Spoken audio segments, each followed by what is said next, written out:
the stresses I experience are because I lack the flexibility. I just like when the mom said that. I mean, that's like a part of adulting. Yeah. Just because something doesn't go your way, like you can't like always like lash out on it all the time, right?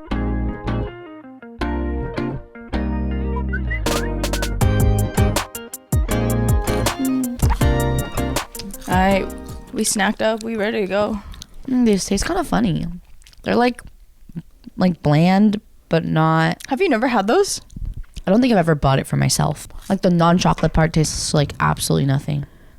Really? Just eat the non-chocolate part. It almost tastes like a blander version of like The banana cake. Yeah, but the banana cake is not bland. These are kind of good. The Indomie ones. I actually bought these because of your dad. These are bad because these always make me look in the bag before I pick it. You know what I mean? What do you mean? You know what I'm talking about? I actually do. There are people who just like grab snacks, but when I have Doritos or hot Cheetos, I'm like a look in the bag type of chip person, and this is a look in the bag type of cracker. Wait, Because you need to get the one that's like darker in like, color. Because you know it's more. Yeah. So look at that one. Can you grab that one? Yeah, that was a good one. Yeah, grab the one in the very front. Like look at Like, look at the guys, look at the difference. Yeah. That's crazy. Oh my gosh. Oh my gosh. Like that one's gonna be so Cheers. sweet. But yeah, we got our Korean snacks ready for today because we're talking about one of my favorite Korean dramas. Really? Yeah. I was actually thinking about that this morning too, and I think it might be one of my favorites too. Yeah. Did I ever tell you what my very favorite drama is? My mom is like shook because every time like a drama series ends, and you know there's that buffer of like when there's no good dramas out, the one drama I will always just like, I watched it too many times. I actually watched it like a couple days ago too, is She Was Pretty. I don't think I ever watched that. I don't know what the translation is in Korean. It's with I don't know these people's names. I'm bad with names, especially Korean names. Yeah, but he's Park Se-roy, like him. The From is like- that from Startup? no, Park Se-roy? Who's Park no, Se-roy? the other one. The one from the North Korea one? That one? No. What are we talking about? But you know they got married. Yeah, So cute. yeah.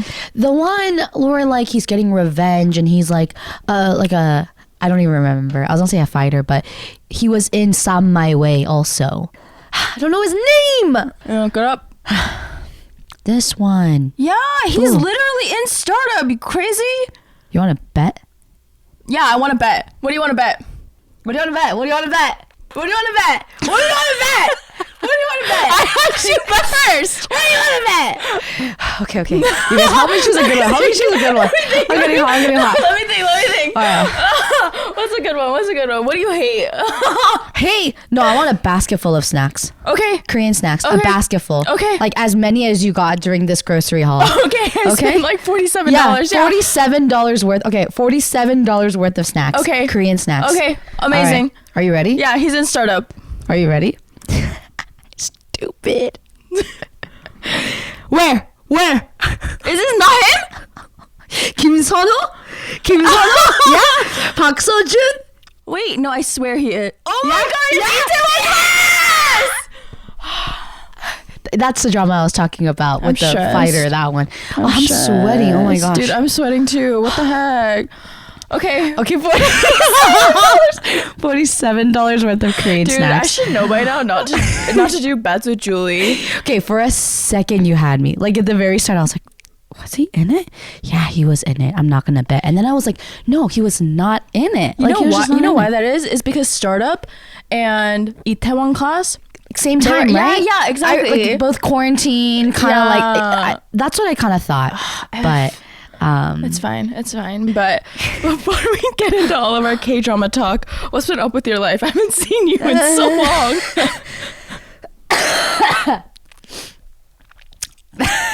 Bring your disinfectant dude, spray. I'm so hot. I'm sweating. I'm literally so hot. Take Touch it my off. touch my chest. Touch your chest. Yeah. Is it hot? Do Yeah, you it's feel hot. it? It's Like, sweating. I feel like I'm also radiating yeah, heat. yeah. If I was wearing a crew neck, it would have definitely been to put your hand down my shirt, and you would have felt the radiating heat. Absolutely. Yeah, you guys, I was really sick. It's thick, bro. Yeah, I'm still. I feel like a good 95%. Yeah, you're not contagious I don't know because anymore. it's bacterial. Dude, So, like, you and your antibiotics. bacterias. Dude, it was pretty intense. Like, so I was in the office. So this was what, like a week and a half ago. And I knew my boss was sick, but I mean, he was like fine. Right. But I started like coughing a bit at the end of the day on Thursday. Yikes. Like my throat started feeling a bit scratchy. Yikes. But then on Friday, I was like, ooh, like I don't feel the greatest. Like my throat hurts a little bit, but not like the swallow, like in pain type. Oh, it okay, wasn't like okay, that, okay, right? okay. It was just kind of I remember it just felt swollen. Like the actual throat itself was just like puffy, Oh God. as if my throat cried. You know, it just kind of felt thick. Yeah, like the throat felt thick, but it Yeah. didn't hurt or anything. And then Saturday rolls around, and I like started getting these like cough attacks. Of just like, you know, when like, yeah, you can't even hold it in. Like, you 'Cause can't when stop Yeah, when you also. hold it in is when you like have to like, you just have to like cough intensely. Yeah. And then, Sunday was no bueno. And then it got really bad. Sunday night, Monday, Tuesday, Wednesday was pretty bad. And I was taking medicine, but the medicine wasn't helping. So my doctor was like, it's probably like an infection at this point, a sinus infection. And sinus infections, I've had those before a couple times, but you can only get rid of that with antibiotics. So then I started taking the antibiotics, and I am such an expert at being sick. I know that you have to eat. So even if I wasn't very hungry, like you just kind of have to force yourself, because that very Korean mentality of mine is like you have to eat in order to eat the medicine, and that's how you beat but oh my gosh, big mistake. You guys never wear gray shirts when you're sick. It was like drenched. It was drenched in like, you know, the Korean comforters, like the Korean like fat, like just like the thick one. They're thick. Oh my God, it was like thin because it was like so wet. I was like, and if you don't remember, like it was so hot. Do you remember it was really hot? Yeah, heat so wave. So then I actually, like, now looking back at it, I'm not sure if I was sweating because I was like so ill and the Cheonggyejanpan was on, or if it was because it was like 95 degrees. You had a Cheonggyejanpan on in 95-degree weather? Yeah. Oh dang, Yeah. she really committed to sweating it out. Yeah. So then just on top of that, I was coughing so much. And this is like probably a Julu fact, but I'm just like a visual person, right? So imagine you're like coughing, and that's just like a lot of pressure in your mouth. Okay. And so my gums were like swelling too. You guys, I just feel like we're just going in circles. Do you remember that one, like that month check-in where I was like, guess where I went? The dentist. It looks like I'm going to be going back to the dentist. Because where I originally got the crown, I think because of my grinding, there's like a crack in it now. So that's causing sensitivity. And so when I was ill, I was in so much pain because I think the swelling of the tooth, this is how I visualize it. The swelling of the tooth was pushing my tooth down, causing like my bite to be off.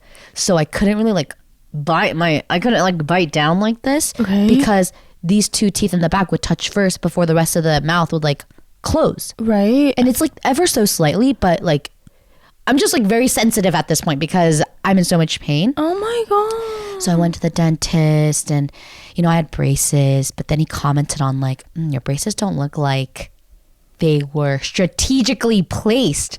Like they look fine. My teeth look fine. Yeah, you have good teeth. But I think if a dentist saw it, it would look kind of misaligned. Oh my gosh. And then just on top of that, I was on my period.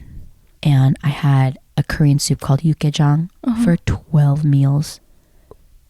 12 meals. Dude, are you... Yeah. You know how you're sweating right now? My poop smelled like it. Smells like yukgaejang. Yeah. Yeah. The doo-doo was like... Are you okay? Yukgaejang. I don't like that visual. I feel like you're gonna have taste aversion. Can you eat yukgaejang now? If I asked you to get yukgaejang with me? No. There's no way, huh? You know what's weird? Like yukgaejang, I never crave until I'm sick. I'm like, give me all the yukgaejang. Oh, really? So my parents bought like 4 like tubs because I think it's like the one at the H Mart or S Mart. It actually tastes really good. It's so tasty. And then when I was on my last one, it was maybe like I was really, really sick Monday, Tuesday, Wednesday. And I think on Thursday morning, I was like, can you guys buy more yukgaejang? Big mistake, because when I started feeling better on the Thursday was like, all right, I don't want any more yukgaejang. But then there were like 3 more tubs of yukgaejang in the fridge. So never again. Not until I'm sick, but I don't plan on being sick for a very, very long time. So that sounds like a very rough week. How are you doing emotionally through all of this? Have you even like had time to think? Emotional? No, I think I've been very emotional, but like not because of the illness. I think it's like just like hormones. Just like hormones period. I've been emotional, but I've also been just so concerned because my stamina naturally is so low, but I hate being sick because it's almost like a reset. Oh, like you have to build it back up again. Yeah, so I'm like scared because I have to go into the office and I can't just waste my boxing classes. I have to use like the credits that I have, which means I have to go box, but then like just driving back and forth, and like that was what I would think about, laying in bed, drenched in my sweat. And you can't even shower because you know you're going to sweat again. You know what I mean? I mean, you could shower. You could. But you could. But it's like it's a little pointless. So I washed my sheets twice because why? You know what I mean? Like you have to wash it, and then you're just gonna sweat in it again. Yeah. So might as well just like bathe in the grossness. Yeah. Yeah. I mean, you're just a ball of infested germs, anyways. You know? Yikes. So. Yeah, well, I agree with you on the emotional front because... Yeah. What about your week?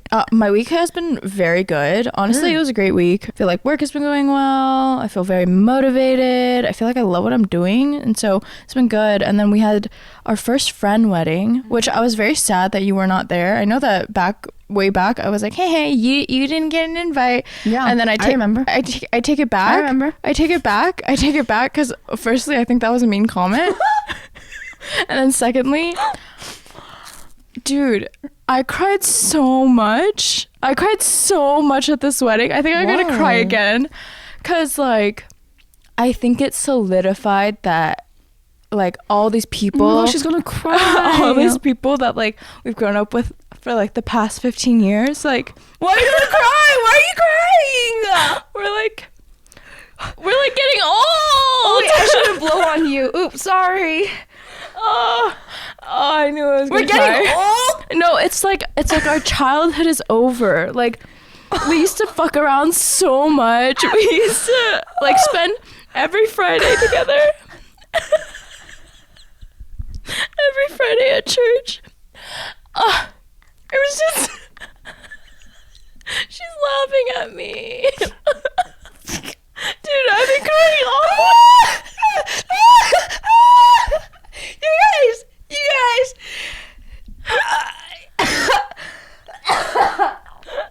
I'm sorry, this is so funny to me because you guys know what we're talking about today. We're talking about 25-21. And it was like, I like literally didn't cry once during the drama. She's crying more right now. Thinking about the end of our childhood. It's so sad. I'm a child at heart. Oh my gosh, but it's just like, it's crazy. Like, we've all known each other for so long. Like, we've seen each other grow up and like helped in like forming everyone's like personalities in a way. And I don't know, like they were just so happy. So congrats to Curtis and Natalie. Well, I'm happy you had a really good time. Why are you crying? Why? If Hannah's not crying like this at my wedding, I'm gonna be offended. You go, ew! What is that? All right, break. So much snot. We're back with tissues. Oh my gosh. No, I'm being so serious. If you don't cry like this at my wedding, Julie, I'm gonna cry so much at your wedding. You guys, there are no plans as of now. I've my imaginary wedding. Okay. Here, I'm so sweaty. I want to give you a hug, but I can't because it's like I'm really gross and hot. So here, okay. Air hug. Air hug, Wi-Fi. Oh yeah, Wi-Fi. You know how Koreans do that thing when they're cheersing, and like if they don't want to like touch cups, they'll just like go Wi-Fi, Jung, and then they'll drink. No, I've never heard of that. Okay. Well, that's good. Yeah, so I think I'm just like very emotional, obviously. Did other people cry like you cried? Dude, Everyone did. Really? Yeah. Like me, Gloria, Julie, Priscilla, we all cried like this. Like, it was crazy. Like, during Richie's best man speech, I was making fun of him prior because I was like, dude, you finished this literally 30 minutes before the wedding. And he finished it 30 minutes. Dude, literally, because I was like, we've all been there through all the memories he was talking about. I think that's what like broke me. I'm like, dang, we've come a long way. Okay. I think I'm ready to talk about the episodes. Well, I'm happy you had a good weekend, but there's lots of happy tears. I like happy tears. Yeah. I love happy tears. Yeah. You look great. You look great. You look great. Thank you so You much. look great. Yeah, so as you guys know, 2521, we were going to drop this last week, right? Yeah, But yeah. then I was so ill that I couldn't. And so you guys probably, if you haven't had the time to catch up on it, watch. I mean, you probably know what happened already, but I felt so inclined to do an episode on this because this drama was so deep. You know, I have a bad habit of skipping a lot of scenes in drama watching. Bro. I don't know. I'm just so impatient. I just like have to skip. Yeah. But I think I was like debriefing with my mom the next morning and I missed like an entire scene and I was like, what do you mean? Like that happened? Because I don't skip chunks at a time. It's like a little bit. Right. But that's how important every scene is in this drama. And so I wanted to, you know, this is not like a deep dive of every single episode, but there were some like really like meaningful takeaways for me. Yeah. I don't know, whoever the author, like the producer, the writer, the way like I've never felt like words could sound so beautiful. Like, and whoever translated it on Netflix did an amazing job. Like, amazing job. Sometimes it doesn't make sense or it doesn't like do the justice of like the purpose or like what it's actually supposed to mean. Right. But I have one starting with episode 1. Oh, okay. Let's go. Yeah. So major spoiler alerts, right? So if you haven't watched it or yeah, if you haven't watched it, don't listen. But if you know you're not going to watch it, yeah, go ahead and listen to this. So our main character, Hito, is on the fencing team, right? Yep. And I feel like they chose fencing because of like the Korean Olympic fencing team. You know how like they were all so good looking? They were like, it's like Olympic celebrities after the Olympics. I don't know. I don't know if fencing was actually. I think Koreans love niche sports. Oh, yeah. Like they love speed skating, right? Love speed skating. Fencing has always been up there. Archery. Yeah, I was gonna say archery. It's funny because when I think of archery, I think of Sean Nam, our guest, like from a couple episodes ago. Yeah. And then there's this other like random. I'll watch these like Korean celebrity clips on YouTube of like their families. Oh. I think Korea is really. It's like Keeping Up with the Kardashians, but like literally every single like celebrity. Yeah. They have so many of those in Korea. It's really made. It's made greatly. But I digress. So in episode 1, she fences, and the plot is around the time the IMF like hit Korea. And there was this line when her fencing team gets cut. And Hito is like, how can you take away my dream like this? And her initial coach responded, it's not me that took away your dream, but the generation. In Korean, generation is 시대. And I think that was just so profound to me because the opportunities that lay in our hands, if you really think about it, it's just so deep. It's with the help of the generation. Yeah. Right? Like even you and me, the space that we're in and the career lifestyle that fit what we want, like this would not be a possibility, I think, Back like in two decades ago. Yeah, right? yeah. And it's just so crazy because, I mean, maybe it's more like you don't know what you don't know, stuff like that, right? Because this was like obviously not a possibility back then. And by this, I mean, let me just lay out my company for you. There is a snack cabinet. There's slides, like kombucha. They want you to not drive through traffic. So my hours are a little wonky, not your traditional like 9 to 5, stuff like that. And so I don't know. It just struck a chord when it said, "How can you do this to me? Oh, it's not me doing this to you. It's the generation." And so obviously, like COVID is the biggest thing that happened in our generation. Yeah. And remember how I was saying I feel so robbed of my early 20s? Yeah.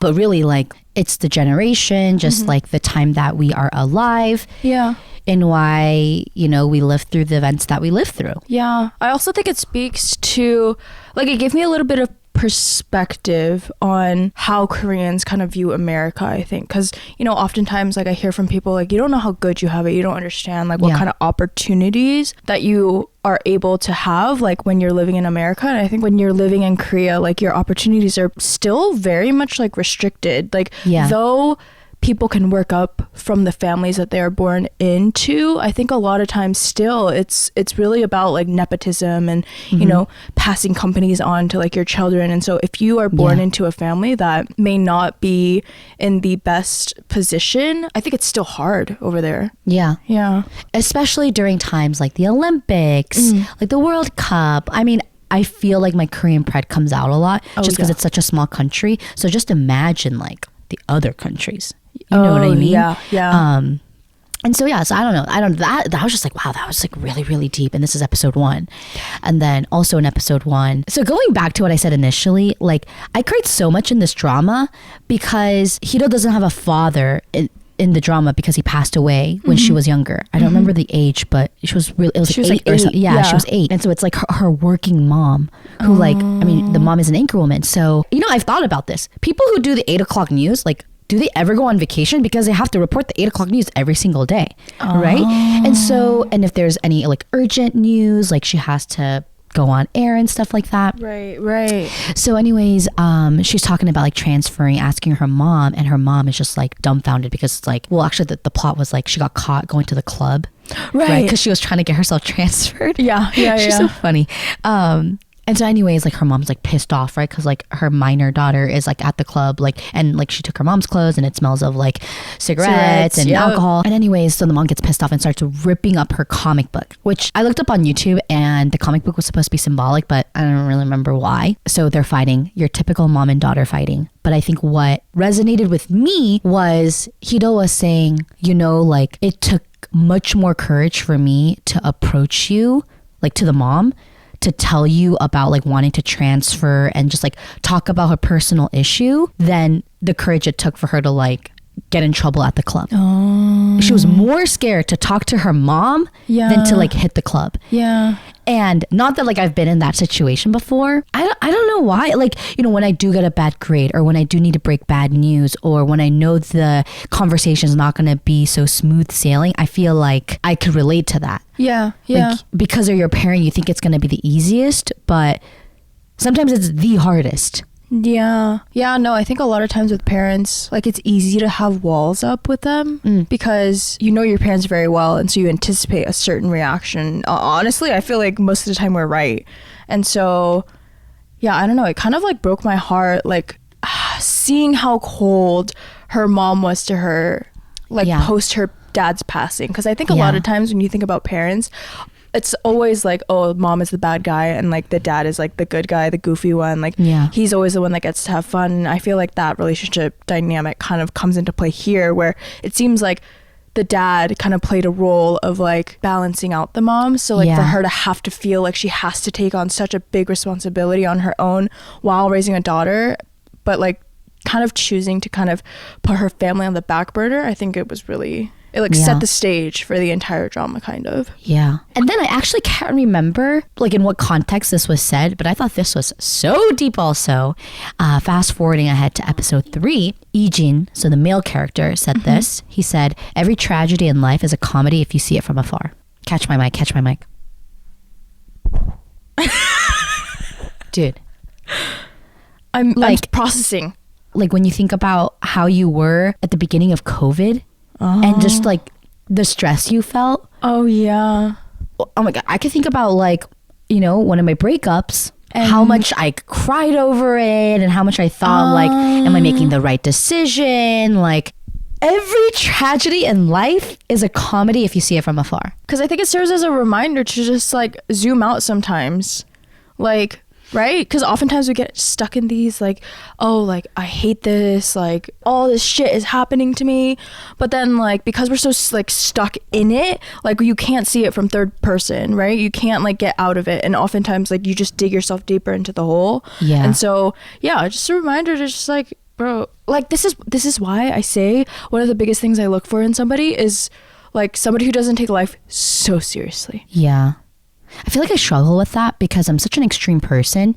If something goes south, I have like all these thoughts of like not that this happened, but let's just say like a friend, for example. Let's say there's this person that I don't like. Then it just doesn't end at I don't like this person. It's gonna be, how am I gonna talk to this person when I see them in person? Like laying out the scenarios. Should I just unfollow them? But then if I meet them in person and they realize that I unfollowed them. Yeah. Like I feel like I'm so extreme in that way. And that's just like a friend example, right? So think about like a job situation or like even in the relationship. Like I think a big like fault of mine is when I do fight, it should just remain in just that fight and it can be resolved. But I think about like things way too in advance. Oh, interesting. Where, so it's funny because this is advice that I need to tell myself repeatedly. Oh, yeah. Yeah. I also think that, dude, okay, I low-key, watching this drama, I was like, do I want to name my daughter, like, Hido? Oh, because literally I love her character so much. Like I think overall her outlook on life is genuinely like so pure, right? And I know that it's maybe because of some trauma that she's stuck in this like child, like mentality, but I think in general like she's just so positive and it's so genuine and she's never afraid to like be herself or express herself, that I think it's like I admire it. Like I'm like, oh my gosh, I hope that, through this growth process that I'm able to just like truly be myself. Because I've gotten comments from people. Okay, there was one person and it was one comment, but this person, I was like being goofy and stuff, like truly being myself. And he was like, oh, just like be yourself.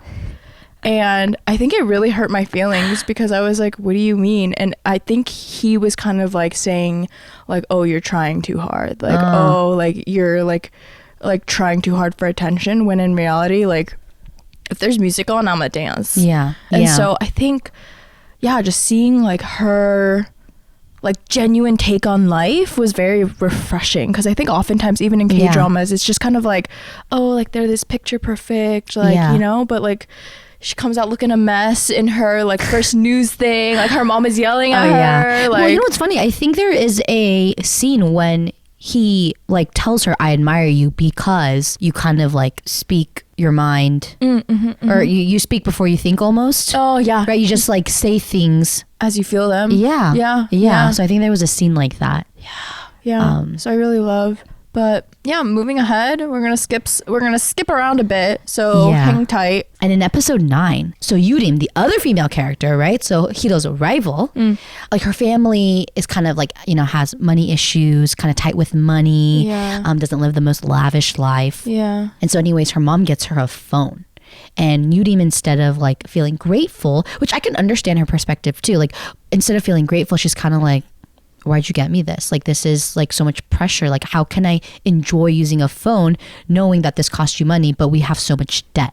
Yeah. And so then the mom says, I bought this for you hoping to just see you smile once. Right? The mom was like, can't you just think of my feelings first instead of money? And so then Yurim responded with, well, what can feelings do for us?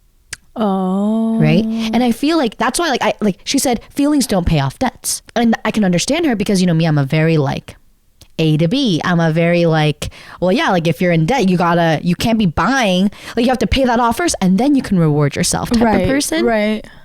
But then it comes full circle because Hito was going through some stuff. This is like the detail stuff, like with the fencing industry, with the fencing world and whatnot. It all ties in, you guys. And anyways, she meets Yurim's mom, and Yurim's mom is like, "Are you the one that beat my daughter?" And I was like, "Oh shoot!"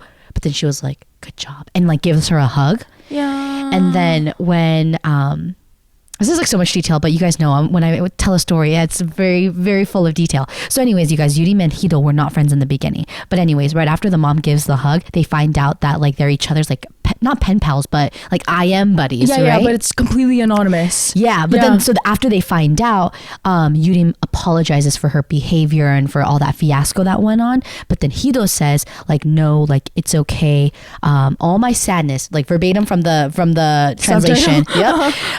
It's okay. All my hurt and sadness melted away when your mom hugged me. Yeah. And so then Yurim calls her mom and is like, you know, I'm sorry for the way I acted. Turns out like feelings can pay off debt. And I just thought that was so deep because we're talking both like literally and figuratively kind of, right? Like Yurim was talking about the literal like financial. She was talking about like financial debt. And so it was like, well, what can feelings do? Like we cannot like, just because like you want the debt paid off, you can't just get the debt paid off. Right. But then she understood where her mom was coming from because of Hido's story that she shared. Right. Of how like she did feel so sad and like not burdened, but just like so sad. The entire world was like shitting on her essentially, right? Yeah. For winning. And I just thought that was so deep. Yeah. And moving on to episode 10. Who the fuck is Pegwan?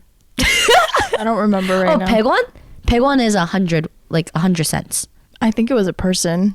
Oh, you remember? I remember. Okay, episode 10. Who is Pegwan? Episode 10. Pegwan and the radio girl. It's when she meets Oh, is that the little brother? Little brother. It's Yejin. Okay, well, I read the subtitle, so I definitely say Yejin. No! Yejin. Okay. His name is Pegwan? Are you sure it's Pegwan? I think it is, yeah. And so... I don't think so. No. You want to bet? I actually can't I afford have to. no idea. What? Can we... Should we make it should we do $94? Should we do $3 more so it's up to 50? Okay, because that's like a snack. That's a snack. That's a snack. So let's bet. Yeah, let's bet $3. Okay. All right. Okay, wait. Pause. And you're saying his name is Pegwan. It may not be the spelling, but it's That's definitely how you say it. Yeah. Okay. I found it. Wait, is that the... Is it God! Okay, there's no way a Korean person is gonna name their child Pegwan. If you're Korean, you know Pegwan means 100 cents. One is the currency. Why would you name... Actually, I guess... Okay, I'm sorry. Because what if we know people whose Korean names are Pegwan? Like Pak Baegwon. Or like Kim Baegwon. Or like Lee Baegwon. Oh my god. Lee Baegwon is 200 cents. Oh my god. Sam Baegwon. That's unfortunate. But okay. You guys. She's going to be buying me $50 worth of Korean snacks. Oh, God. Can you make sure that benches are in there? Of course. She's bitchy. Oh, I'm dead. All right, sorry, but okay. So when Pegwan, you guys, it's really funny. Hannah took notes on all the episodes and scenes I did not take notes on, so it's very clear. It's just so interesting. You know what I can't get out of my head? What? You guys, a couple like weeks ago, the girls were saying, okay, so they were making fun of me because I'm so bad at board games, right? Okay. But I bet you, I probably, if anybody was ever down in our group of friends to play board games, it's probably me. But they were saying they don't want to be teammates with me because I think so differently. And I can't tell if I'm the one like picking up on the wrong info, you know what I mean? The non-important information, or what in the world you're taking notes on. Hito's bruise? Why does Hito's bruise? What does that have to do with anything? Her toe bruise? Her toe bruise? What bruise? Why are you taking notes on somebody's bruise? Were you gonna say that it reminds you of yourself because you bruise so much? That's what it was. It was dead ass that. How did you know? Where's the symbolism? Ah, sure reminds me of my 2 weeks ago when I fell down the stairs. My bruise that healed. That's much better. So well. Oh wow. Does it hurt? No, actually. Wow. Congratulations. Yeah, it's amazing. To be honest. Don't remember what I had to say because my notes were Pegwan and Radio Girl. I knew if I just wrote words I wouldn't remember. So you guys, I wrote paragraphs. Oh God. Okay, let's hear your Hito's bruise. We both had a bruise. The end. Wow, so deep. Okay, next. So deep. Julie's leading this episode, everyone. Oh, this is a good one. Oh, this is so deep. Okay, you guys, I feel like 11 had a lot of gold nuggets in it. Okay. So there was a scene where now Yijin like becomes a reporter and so like works is like colleagues with Hido's mom, right? So in Korea, the happy hour culture is really, really big. Yeah. Right. So they're drinking, whatever, and they're just talking outside. And Hido's mom asks Yijin like, was becoming a reporter your dream? And he said this in Korean, obviously, but the Chimmy? translation. No, chimmy is a hobby. What? Sorry. Wait, what? What did I just say? Jimmy. You called Julie there. You said it real confidently. Anyways, so he said when asked, was this your dream? He said, I don't think not living your dream means you failed at life, and I don't think living your dream means you succeeded either. Did we watch the same drama? You know, I don't watch things this intensely. I like watch things for the enjoyment of them. Well, actually, right, you guys, I started watching this drama because Hannah was like, this is a feel good. And then here I am literally crying every single episode, as I shared in a couple check-ins ago. Right. I was like really like invested. Zoned in? Yeah. Wait, Dude, I actually think we view dramas Really differently. This is crazy. Yeah. This shows our the divergence in our paths to the same Yeah. goal. Yeah, because at the end we both liked it, right? Yeah. But how deep is that? I don't think not living your dream means you failed at life, and I don't think living your dream means you've succeeded either. Like, that's such a humbling statement. For the latter part, why do you think that's true? Because I assume you agree with it. Yeah. I think there have been, just like being so goal oriented, there have been so many times when I've reached the goal, but I didn't feel like I've succeeded. Well, what is your dream though? Because like goals are different than dreams, yes? Yes, but I think the life that I dream of is a life where I'm achieving all my goals. Like, it doesn't like, it's not fully defined by that, but you know, just like on the spot, if I have to think of like, okay, like what would be my dream? My like dream in life, it would be to live, like be able to like mark off like to-do lists and like check marks and like, to me, climb up like some type of ladder of like improving or going somewhere. Yeah, just like I think the way I grew up and whatnot, being able to accomplish something, Right. it equates to success. But holistically, is it successful? I don't know. Like, are you living the successful life? Right. Who knows? I don't know. No, yeah, I do think like quote unquote success, because you can say if you achieve your dream and you like live out your dream, then you are successful. I think it's overrated. I think that a lot of times when you get to the thing, you get to the destination, you achieve the goal, it's not what you actually thought it was going to be. Exactly. And so I do think in a sense it's right. That's so deep. Yeah. I cried so much in this episode, you guys. This is the only episode I cried in, I think. Oh, this one and the last one. This one? Why did you cry in this one? I cried in this one because this is the episode that the mom and Hido go to the dad's grave. Yes. And you finally see the mom show some emotion. Wait, before you talk about that, there was a scene before that where, because this is a scene where she marks on the calendar, like, go to the dad's. Like funeral. Yeah. Funeral. Grave. I was going to say tombstone. Which is not incorrect. Yeah. I don't know what you call it. Graveyard? The graveyard? Yeah, that's such a Go sad to the graveyard? I don't, yeah. And, you know, there was just a symbolic, like, representation of the chair that the dad made from wood and whatever. And it was a rainy day. And, like, basically at this scene where they're getting drunk, there was, like, an urgent news report, whatever. And so the mom had promised Hito that she would come home to go to the carpenter with her. But then couldn't because she had to go and report. Right. Of course, like, Yijin comes and Hito's, like, crying because she was trying to, like, carry the chairs by herself. And then she, like, dropped it down the stairs and it, like, broke. Yeah. So now they're at the, what do you call the, like a 7-Eleven in Korea? Oh, the Pyeonijum? Yeah, the Pyeonijum. They're at the Pyeonijum and they're talking. And this was so interesting to me too, because Ijin knows that the mom drank. But then the mom had to like get herself together and then report, right? Yeah. So then he was just sharing this with her after Hito shared that her mom like broke the promise and whatever. And she says, wow, they were heartaches for me, but my mom made you dream. Oh. And it was just... I think this also just like, it meant so much to me because, you know, my dad kind of lived in Korea for the majority of my childhood, and there were so many things. I mean, I had a really great childhood, but there were still so many things I just couldn't do physically because my mom is one person and she also had to work. Yeah. So it just made me think like, not that I ever resented her, but you know, sometimes I'm like, oh, I was thinking more of like a Girl Scouts example. Like I've always wanted to do that, but because like usually the moms are really heavily involved, she couldn't do that for me.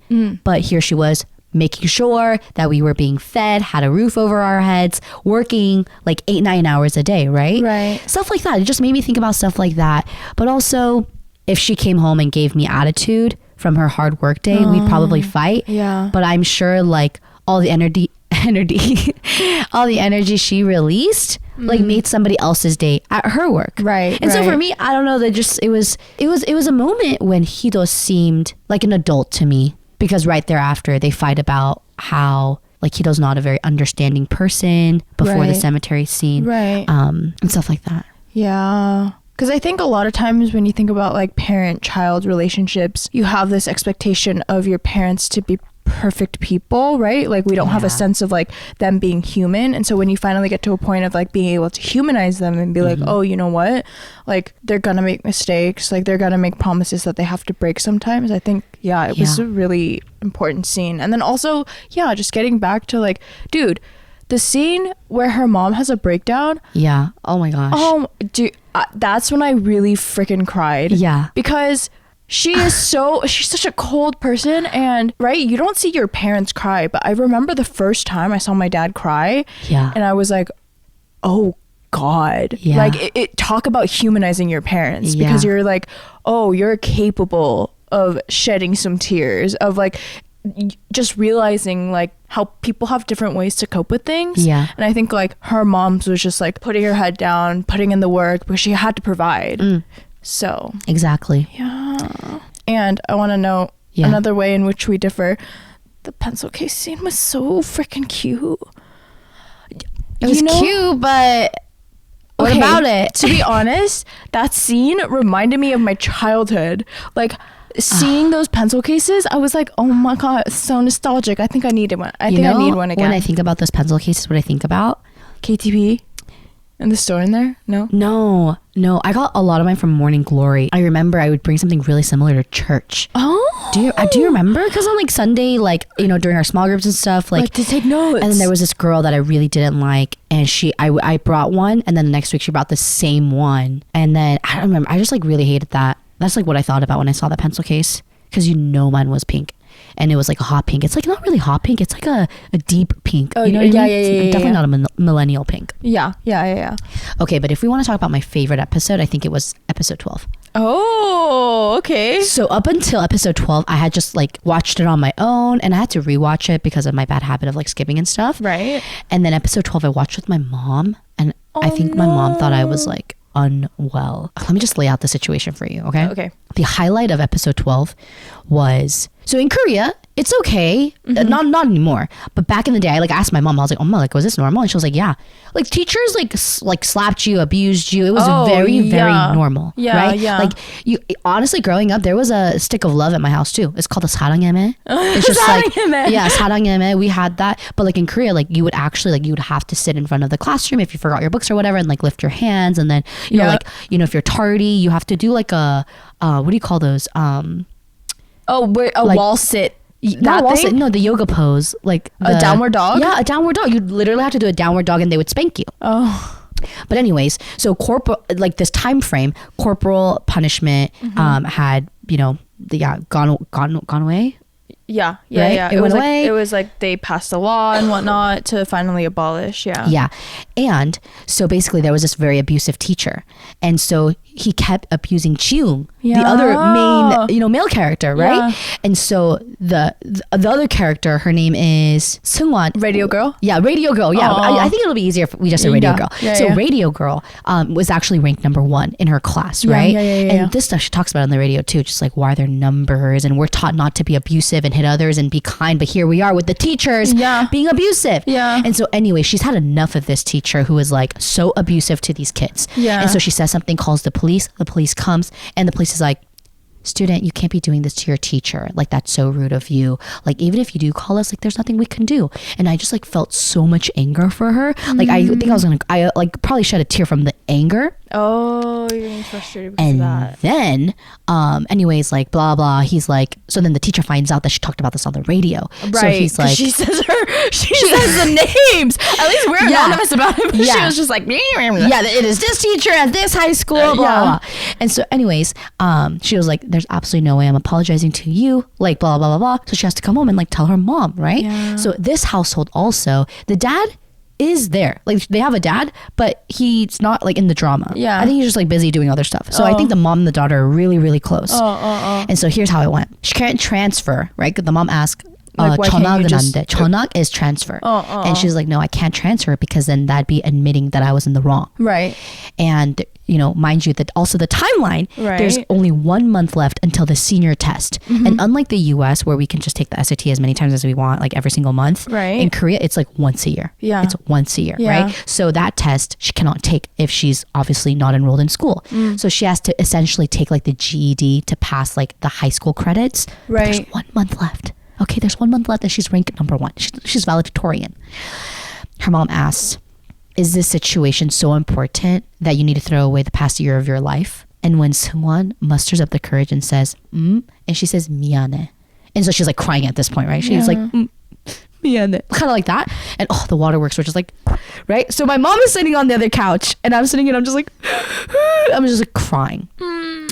And oh my gosh, her mom is like, so then her mom gives her a hug and is like, you know, takes it in very well. This wasn't like a fiery scene. The takeaway here is the mom was like, you have to learn how to 휘어져. 휘어 is to be flexible. You can't live in this world if you only know how to break. We really did not watch the same drama. Dude, you can't live in this world if you only know how to break. I think maybe this hit home run for me because of the stress I went through in my previous workplace. But it's like, because I feel like I'm not very flexible.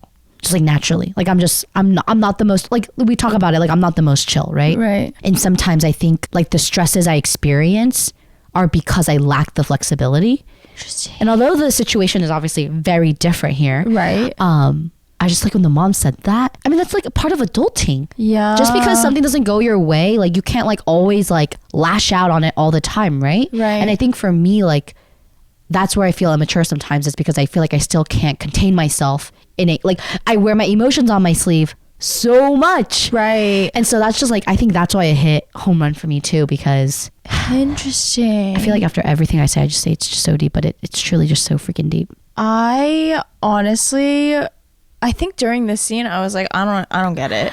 I was straight up like, I don't understand why this is such a big deal. And I get that it was different times, especially with the corporal punishment, and you don't want to see your friend getting hurt, but I didn't understand why she had to drop out. Like I just thought that was an overreaction, to be honest. Oh, she's getting angry, guys. Well, so I think when she was talking to the police officers and stuff like that too, it was like, she's just saying like, I don't want to be another bystander.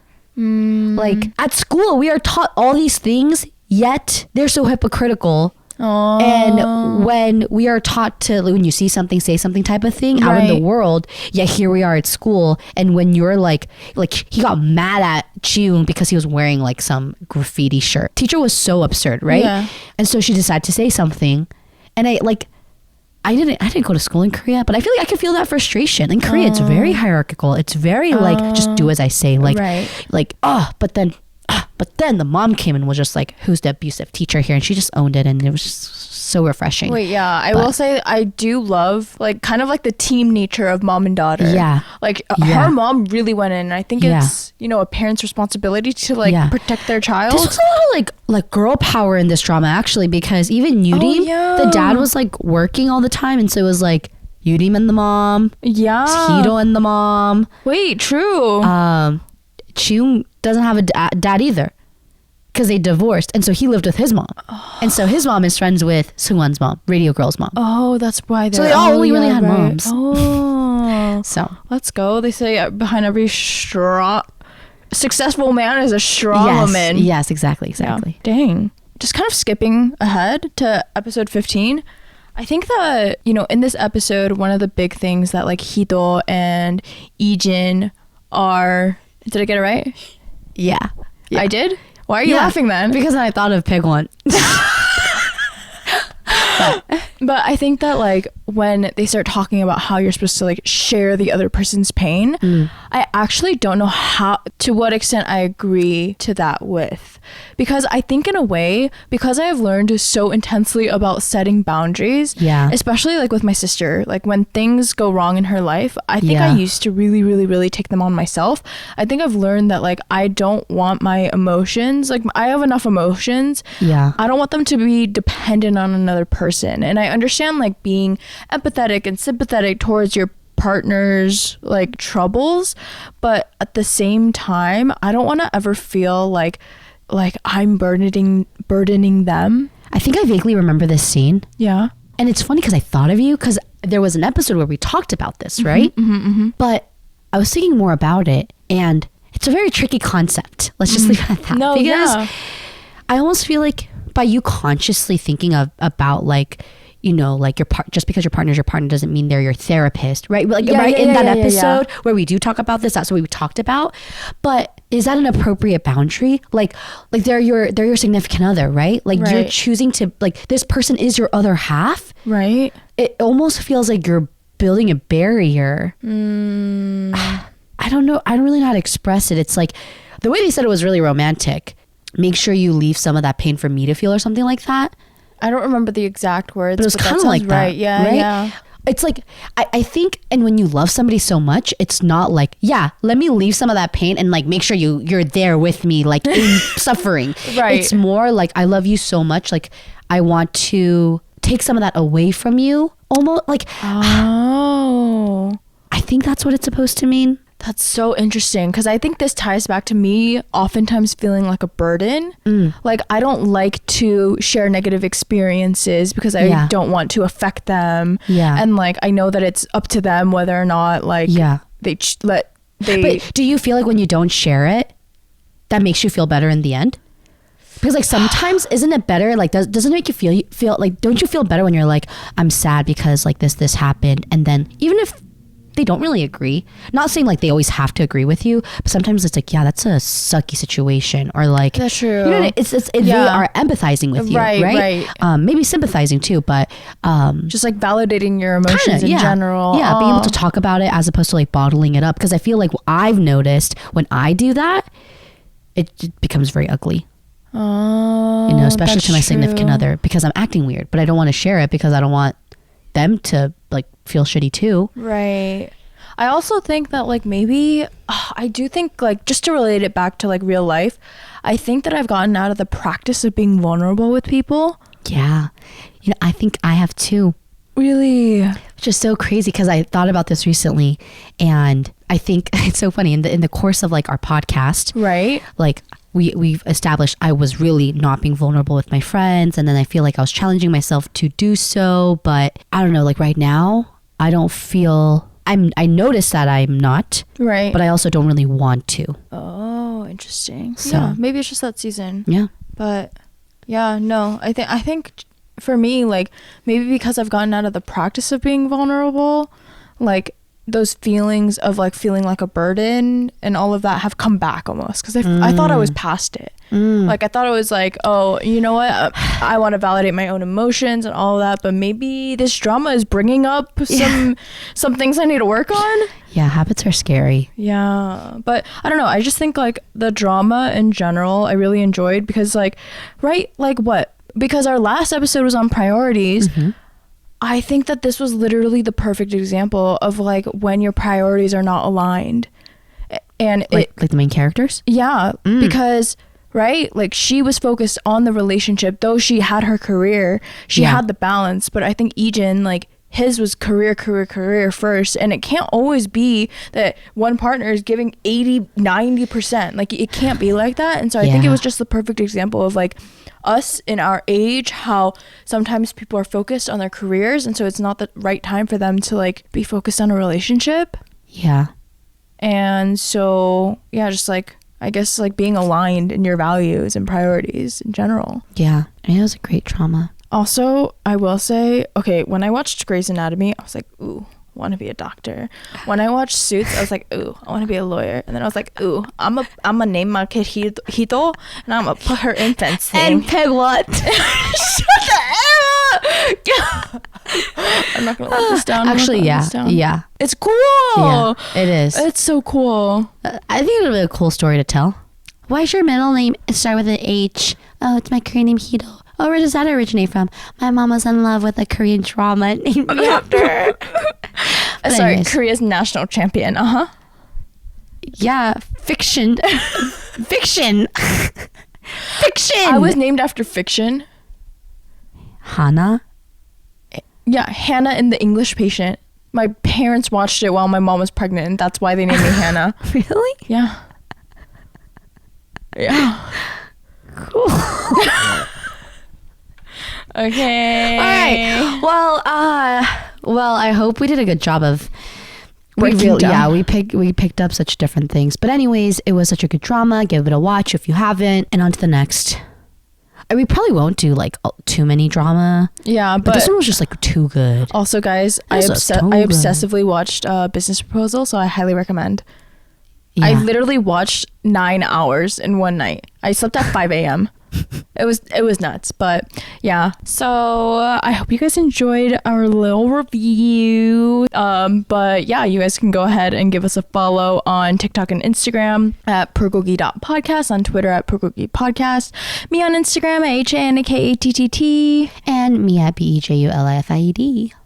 Do they even need to? Didn't you deactivate? Why did I say that? That's really funny. Do not look up BEJULIFIED because I deactivated my Instagram. Wait, I was trying to tag you in a comment, and then I was like, oh shit, why is You it can tag showing Bulgogi. You up? can tag Bulgogi. Okay, I'll do that next time. Or you can just text me.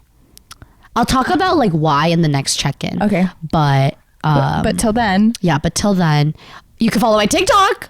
Oh, Is that BEJULIFIED? I think it is. I think it is. I think it is. You Yeah. can follow me on TikTok. Yeah. Okay. All right, bye. 1, 2, 3.